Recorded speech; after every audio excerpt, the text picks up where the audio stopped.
네, 안녕하세요. 오늘 이 시간에는 대주제 2, 근대 국민국가 수립운동, 주제 7번째, 동학농민군, 보국안민의 깃발을 들다 두 번째 시간입니다.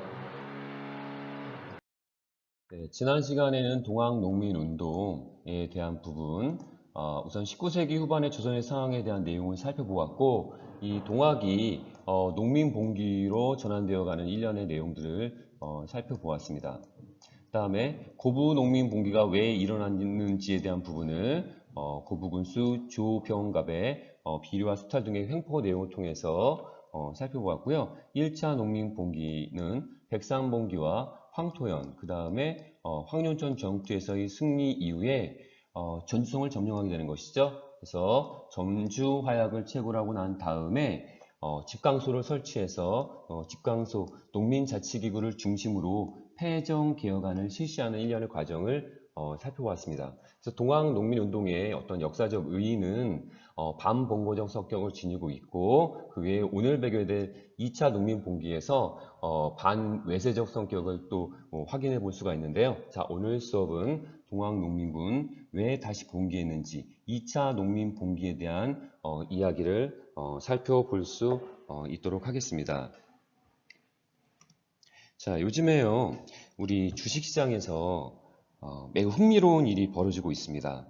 자, 외국인 투자자가 국내 주식을 대량으로 팔아치우면서 이 주가가 폭락하게 되자 이를 개인 투자자들이 집중적으로 사들이면서 방어를 하고 있는 것이죠. 자, 요즘 사람들은 이런 현상을 일컬어서 동학 개미운동 이렇게 표현을 하고 있습니다.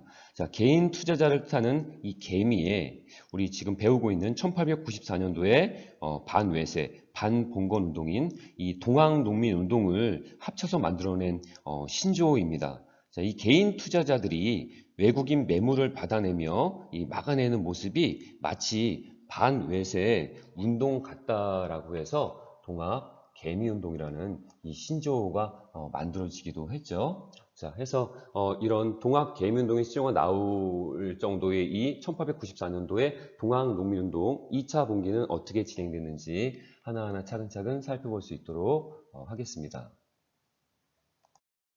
자, 1894년도에 벌어진 이 동학농민운동은 1차 농민봉기에서 황룡성 전투와 황토현 전투를 승리를 이끌고 난 이후 전주성을 함락하고 전주 화약을 체결하게 되는 것이죠.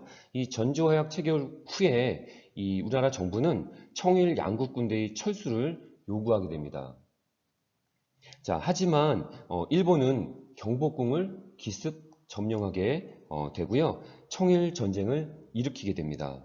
자, 이 전쟁에서 승기를 잡은 일본이 조선을 보호국으로 만들기 위한 내정 간섭이 더욱더 본격화되자 농민들은 그 당시 이제 가을철 수확기를 마치고 나서 2차 농민봉기를 벌이게 되었던 것이죠.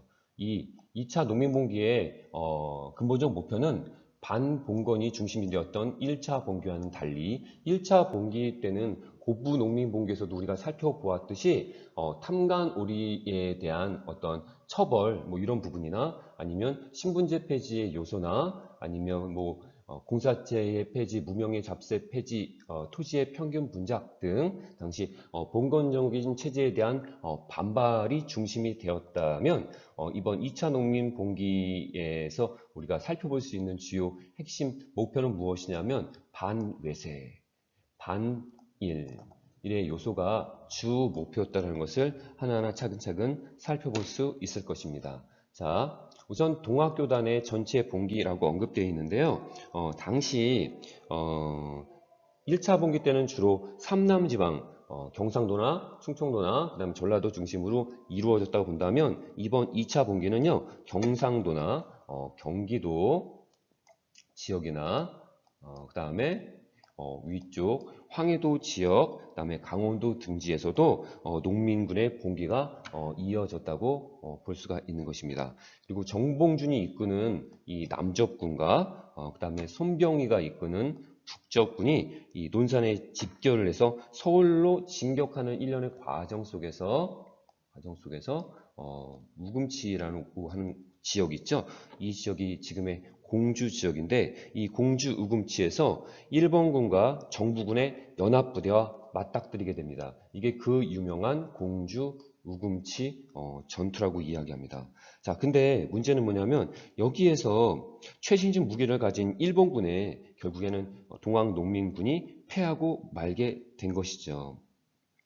자, 그래서 전봉준, 김계남, 손아중 등의 이 농민 지도자들이 이런 과정에서 체포가 되게 되면서 결국에 동학농민운동은 막을 내리게 되는 것이죠. 자, 우선 지도를 잠깐 살펴볼 수 있도록 할게요. 자, 1894년도 1월 달에 고부 농민봉기를 시작으로 해서 1차 봉기 과정이 전개되는 것이죠. 그래서 황토현 전투, 황룡성 전투에서 승리를 하게 되고 전주성을 함락하게 됩니다. 이 전주성을 함락하게 되니까 정부 입장에서는 동학농민군 진압을 위해서 청에게 군대 파병을 요청하게 되는 것이죠. 그래서 청군이 상륙을 하게 되니까 1885년도 텐진 조약에 우리 기억하시죠? 텐진 조약에 상호국 조선 내 파병 시에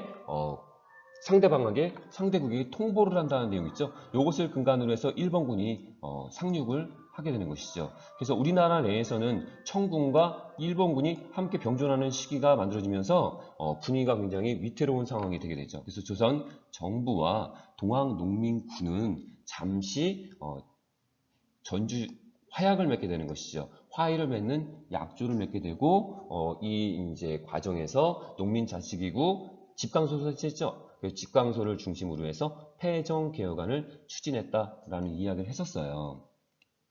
자, 근데 일본이 경복궁 점령하고 내정 간섭이 본격화되니까 이 문제로 인해서 반외세를 추구하면서 다시 2차 농민봉기가 전개된 것인데 그 가장 대표적인 전쟁이 무엇이다?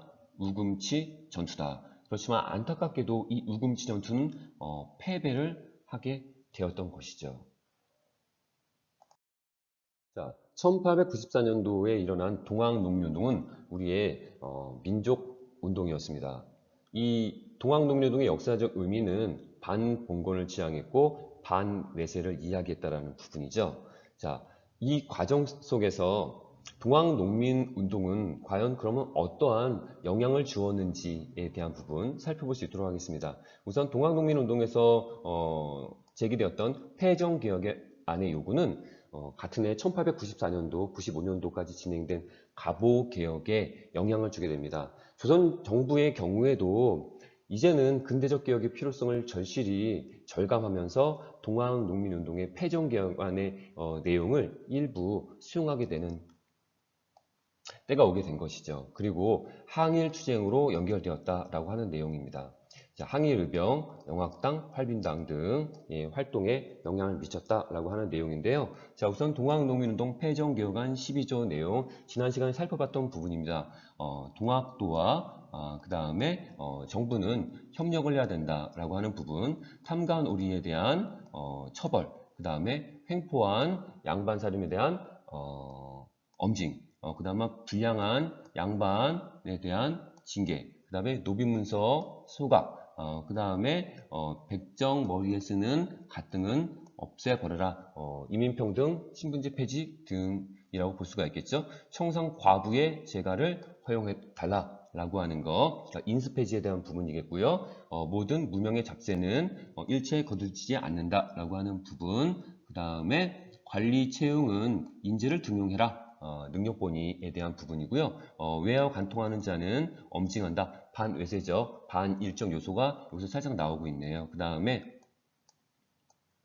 요 두 패정개혁안은 동학농민운동의 농민 입장의 요구사항이라고 볼 수 있는 부분이죠. 공채와 사채를 물러나고 모든 것을 다 무효로 한다라고 하는 거, 세금에 대한 저항, 문제 이야기하는 것이죠. 토지의 평균 분작에 대한 부분을 지향했는데 그 중에 신분제 폐지에 대한 부분, 뭐 이런 부분들은 1차 갑오개혁의 공사체 노비 폐지에 대한 부분 직결되면서 영향을 주게 된 것이죠. 그다음에 항일 투쟁으로 연결됐다라고 이야기하는데 이 동학 농민운동이 실패 이후 그 잔여 세력들이 항일 투쟁으로 연결되게 됩니다. 그 중에 이제 가장 특징적인 게 1895년도에 뭐 단발령의 시행이라든지 을미사변, 명성황후 시해 사건 있죠. 이런 부분들에 대해서 비분관계하면서 을미의병이 진행됐고요. 그 다음에 1905년도에는 을사의병으로 전환되게 되는데 을사의병은 을사늑약 있죠. 1905년도 을사늑약 체결로 인해서 우리의 외교권이 박탈되게 되는데 여기에 이제 비분관계하면서 반외세의 기치를 들면서 을사의병으로 가게 되고요. 하나 더 이야기하자면 1907년도에 정미의병이 하나 있습니다. 그 정미의병은 고종의 강제 퇴위와 이제 군대 해산 이런 것들이 문제가 되어서 항일 의병 투쟁으로 나아가게 되는데 이 항일 투쟁 부분에서도 동학 농민군의 잔여 세력이 일부 가담했다라고 이야기하게 되는 것이고요. 우리나라 각 지역별로 이렇게 항일 투쟁이 벌어지고 있었음을 이렇게 확인해 볼 수가 있습니다. 자, 그리고 여기서 영학당이라고 이렇게 표시가 되어 있는데 영학당은 그 동학 농민군 잔여 세력이 탄압을 피하기 위해서 우리 영국의 종교 있죠? 기독교예요, 기독교. 그래서 영국 종교처럼 보이려고 영학이라는 이름을 쓰고 전라도 지역 근방으로 민중 농민 봉기를 일으킨 주도 세력이다. 뭐 이렇게 이해하시면 될 것 같습니다. 그 다음에 활빈당은요, 그 1900년대 초반에 충청도 전라도 지역을 중심으로 해서 반봉건, 반제국주의적 기치를 내걸고 무장 활동을 했던 세력이고요. 을사조약 이후에는 의병운동으로 활동을 하였다라는 조직으로 살펴보시면 될 것 같습니다. 자, 교과서 116페이지 범교과 학습이 있는데요. 사람 섬기기를 하늘과 같이 하라 그래서 인내천 사상을 언급하는 것이죠. 자, 동학의 평등사상입니다. 이 동학의 평등사상은 당시 그 지배층의 수탈로 어려움을 겪던 농민들에게 당연히 큰 호응을 얻을 수밖에 없는 것이죠. 특히 그 인간의 존엄과 생명을 중시했던 동학 농민군의 모습은 동학과 농민군의 세력을 키우는데 큰 역할을 했다라고 우리가 이제 해석을 하고 있습니다. 그래서 첫 번째 제시된 내용 보면요. 적과 싸울 때 4대 약속해서 적과 싸울 때는 칼에 피를 묻히지 않고 이기는 자가 공이 있다. 칼에 피를 묻히지 않는다라는 내용, 절대로 목숨을 해치지 않는다라는 내용과 사람과 가축을 해치지 말라라는 부분, 나라에 충성하고 부모에 효동한다라는 윤리 내용도 포함이 되어 있습니다. 자, 이 내용은 우리 1차 농민봉기, 백삼봉기 때 언급이 되었던 그 4대 강령 부분 내용에서도 한번 살펴봤죠. 사람을 죽이거나 가축을 잡아먹지 않는다라는 부분을 통해서 생명을 중시 여기고 있다라는 부분을 확인해 볼 수가 있는 것이에요. 자, 그럼 문항에서 농민군의 적과 싸울 때 4대 약속에서 생명을 중시하는 항목은 어떤 항목인가? 바로 이 밑줄친 부분이죠. 항목 1, 항목 2, 그 다음에 항목 3, 요게 해당되는 것이네요. 자, 다음 교과서 116페이지 범교과 학습 탐구와 토론 내용 살펴볼 수 있도록 하겠습니다. 다음은 영화 암살 시나리오의 한 부분이다. 동학 농민군의 모습과 비슷하다고 생각하는 점을 찾아보고 이에 대한 자신의 생각을 발표해보자 라고 되어 있습니다. 우리 영화 일제 식민 통치 시기 때의 이 독립투사의 활동 내용을 담은 이 암살이라는 영화가 있었는데요. 포스터 보이시죠? 주연이 전지현이었었네요. 이 전지현 배역의 실제 인물은 독립지사 남자연이었습니다. 이 분이시죠. 1925년도에 조선 총독을 암살하려고 시도했던 이런 활동 기록을 남겼습니다. 남자현. 이 인물에 대한 이야기가 암살이라는 영화인데요. 그 암살 영화에서 김원봉과 그다음에 황덕삼의 대화 내용입니다. 자, 김원봉은요, 1919년 의열단을 만든 독립지사입니다. 황덕삼도 이제 독립지사 내용인데요. 자, 김원봉의 이야기 보도록 하겠습니다. 그 둘을 암살한다 되어 있습니다. 자, 피치 못할 땐 죽여도 됩니까? 라고 했더니 김원봉이 안 된다라고 이야기합니다. 그럼 일본 민간인은 어떠냐라고 했더니 김원봉이 모든 민간인들은 죄가 없으니 죽이지 말자. 뭐 이렇게 이야기하는 것이에요. 그래서 황덕삼 인물은요. 이분은 이제 배우고요. 황덕삼 역할을 맡았던 분입니다. 그 실존 인물이죠. 그래서 이 대화의 핵심 내용은 무엇이냐? 동학농민군의 모습과 비슷하다고 하는 건 무엇이냐? 생명을 존중한다라고 하는 것이죠. 특이한 상황인, 특수 상황인 전쟁 중이라 하더라도 무고한 사람을 죽이지 말자. 생명을 중시하고 있다라고 하는 부분을 우리가 살펴볼 수 있는 것입니다. 자, 이제 정리하고 영양 키우기 1번 내용 보도록 하겠습니다. 자, 1번으로 곡물이 유출되고 흉년까지 들자 일부 지방관들은 무엇을 내렸다. 무엇을 평안도나 함경도 등지에서 이것을 내렸는데요. 이것은 지방 밖으로 곡물이 유출되는 것을 막는 지방간의 명령을 이야기하는 것입니다. 무엇이죠? 가장 대표적인 방공령은요, 1889년도에 일어나게 되는데 문제는 무엇이냐면 1883년도에 체결된 조일 통상 장정 내에 방공령을 선포할 시 1개월 전에 일본에 통보한다라는 내용도 있는데 이 부분이 잘 지켜지지 않아서 방공령이 실패하게 되는 사례가 굉장히 많았습니다. 방공령의 실패는 결국엔 어떤 결과를 초래하느냐. 일본의 피해를 받은 부분에 대한 배상금을 조선이 지불해야 된다는 것이죠. 그래서 결과론적으로 방공령의 실패는 배상금 지불로 인해서 농민의 세금은 더욱더 부담이 지어질 수밖에 없었다라고 하는 결과가 도출되게 되는 것입니다. 자, 그래서 1번은 방공령이고요. 자, 2번 빈번하였던 농민봉기는 이 종교를 만나 전국적인 항쟁으로 발전하였다. 동학농민운동을 전제로 해서 이 종교는 서학에 반대한 동학 내용이죠. 동학 부분입니다. 자, 3번 보도록 할게요. 전주화약 후에 농민군은 전라도 각지에서 이것을 설치해서 치안 유지, 폐정 개혁을 실시하였다라고 하는 거. 1차 농민봉기를 승리로 이끌고 전주성을 함락하게 되죠. 전주성을 함락하고 전주화약을 체결하고 난 다음에 농민자치기구인 이것을 세우게 되죠. 이것은 무엇입니까? 집강소죠. 집강소 설치하였다라고 하는 부분입니다. 자, 다음 2번 문제입니다. 동학농민운동에 대한 가상대화이다. 물음에 답해 보십시오. 라고 되어 있어요. 자, 미추신 기억 디귿이 공통적으로 가리키는 세력은 무엇인가? 자, 가 인물, 나 인물, 다 인물이 있어요. 대화 내용을 보니까 일본군이 궁궐을 습격하여서 일본군의 경복궁 습격 사건 이야기하는 것이죠.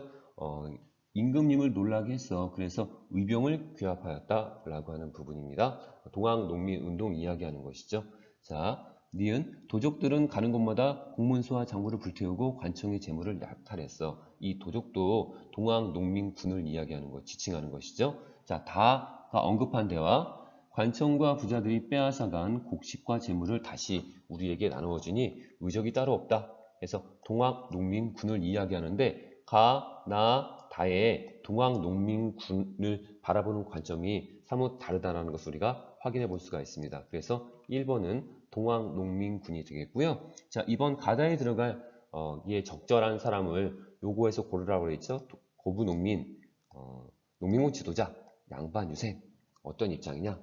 그래서 가는 의병이라고 긍정적으로 이야기하고 있고요. 나는 동학농민군은 도적이다, 톱이다, 뭐 이런 식으로 사회의 혼란을 야기한 자다, 뭐 이런 식으로 비판적으로 바라보고 있죠. 그래서 양반 유생 가장 대표적인 인물 내지는 대표적으로 그 관점을 살펴볼 수 있는 글은요. 황현이라는 자의 매천야록에서 동학도들을 토비로 표현해서 척결해야 될 세력으로 처벌해야 될 세력으로 살펴보고 있다라고 하는 점이죠. 자, 다음 자, 탐구활동 3번 내용 살펴볼 수 있도록 하겠습니다. 자, 제시된 자료는요, 동학농민군의 패전 개혁안 내용입니다. 자, 전운서 조세 운반 기간을 폐지할 것 내용입니다. 그 다음에 황국을 조정할 것, 그 다음에 동포정, 군포, 분정이죠. 이것을 둔양으로 정할 것, 탐관오리의 숙청, 그 다음에 매간매직 안 되고 농간하는 자는 축출한다, 내쫓는다. 그 다음에 전세는 전과 같이 한다. 토지세, 전세에 대한 문제고요. 집집마다 부과하는 노역은 줄여달라. 그래서 부역동원 줄여달라라고 하는 부분입니다. 자, 이 내용을 통해서 우리가 알 수 있는 건 뭐냐면요. 조세 수치와 관련된 내용이 좀 많다. 그게 바로 무엇이냐? 1번, 4번, 6번, 10번, 11번에 해당되는 조항이 다 조세 수치와 관련된 부분이죠. 이를 통해서 우리가 알 수 있는 게 무엇인 줄 아세요? 당시 사회적 폐단이라고 하는 것이죠. 무엇이었나요? 조세 수치의 문제와 탐관오리, 부정부패한 관리들에 대한 처벌 문제인 것이죠. 그 다음에 세 번째, 이를 통해서 우리 당시의 사회 문제점과 오늘날 비슷한 문제점이 과연 무엇이 있느냐라고 하는 것이에요. 여기 8번째 조항 내용 보니까 매간매직 부분이 있네요. 이 매간매직은 오늘날에도 뭐 인사청탁, 입사청탁과 관련된 부분으로 우리가 살펴볼 수가 있는 것이죠. 자, 뉴스 기사를 통해서 보더라도 이거 잠시 지울게요. 뉴스 기사 내용을 통해서 보더라도 사내 인사청탁 문제가 있다고 가정할 때 이런 인사청탁이나 특혜 문제를 겪어본 적이 있느냐라고 물어보고 있어요. 그렇죠? 근데 재밌게도 굉장히 놀랍네요. 63%에 해당되는 사람들이 실제 이것을 경험해 본 적이 있고 50%는 목격한 적이 있고 그 다음에 실제 청탁을 받은 적도 있다. 이게 전체 63%나 해당되는 것이네요. 이게 사회 전체에 만연됐다라고 우리가 이야기할 수는 없지만 이 인사청탁이 어렵지 않게 볼 수 있는 그리고 겪을 수 있는 내용이라는 부분이 굉장히 놀랍네요. 이 청탁은 어떤 영향을 미쳤나라고 하는 부분 보면 뭐 서류 전형 무조건 합격, 면접 시 편봐주기, 그 다음에 채용 공고가 누구한테 유리하고 누구한테 불리하게 되는 부분 갑자기 사라지기도 했네요. 채용 요건이 특정인에게 유리하게 바뀌는 공고 내용 등의 사례가 실제 있었다라고 하니 참 이것도 문제가 아닐 수가 없습니다. 이러한 폐단은 빨리 없어져야 되는 요소이기도 하겠죠. 이런 것들이 빨리 없어지기 위해서는 우리 개개인의 사회를 바라보는 인식도 개선이 돼야 되지 않을까라는 생각이 듭니다. 자, 이제 마지막으로 오늘 수업 정리해 볼 수 있도록 하겠습니다. 자, 지금까지 우리는 동학농민운동을 2시간에 걸쳐서 살펴보았는데요. 첫 번째 시간은 19세기 후반의 조선의 상황에 대한 내용, 농민봉기의 일상화 양상을 살펴보았고요. 동학이라는 종교가 농민봉기와 연계돼서 고부 농민봉기를 거쳐서 1차 농민봉기로 이어지게 되는 것이죠. 황토현 전투와 그다음에 황룡천 전투를 통해서 승리를 이끌게 되죠. 전투성을 점령하게 되었고요. 그 다음에 전주화약 과정을 통해서 집강소 설치하고 폐정 개혁안, 농민들의 사회개혁 요구를 실천해가는 일련의 과정을 겪게 됩니다. 이 이후에 청군과 일본의 조선 유입을 위해서 청일전쟁이 벌어지게 되는데 이 청일전쟁이 벌어지는 또 일련의 과정과 함께 겹치게 되면서 2차 농민봉기가 전개되게 되는 것이에요. 2차 농민봉기 때는 반외세라는 기치의 가장 큰 핵심 목표였던 것이죠. 가장 대표적인 전투는 공주 우금치 전투였습니다. 여기에서 일본군과 관군의 연합군에게 동학농민군은 패배를 하게 되면서 동학농민군은 실패로 끝나게 되는 것이죠. 자, 그렇지만 이 동학농민운동에서 요구했던 폐정 개혁의 요구는 이후 갑오 개혁에도 영향을 주게 되고 1895년도에 을미이병, 1905년도에 을사이병, 1907년도에 정미이병 등 동학농민 운동의 자녀 세력들 있죠? 자녀 세력들이 항일투쟁 운동으로 연결되기도 하였다. 라는 내용으로 우리가 정리해 보았습니다.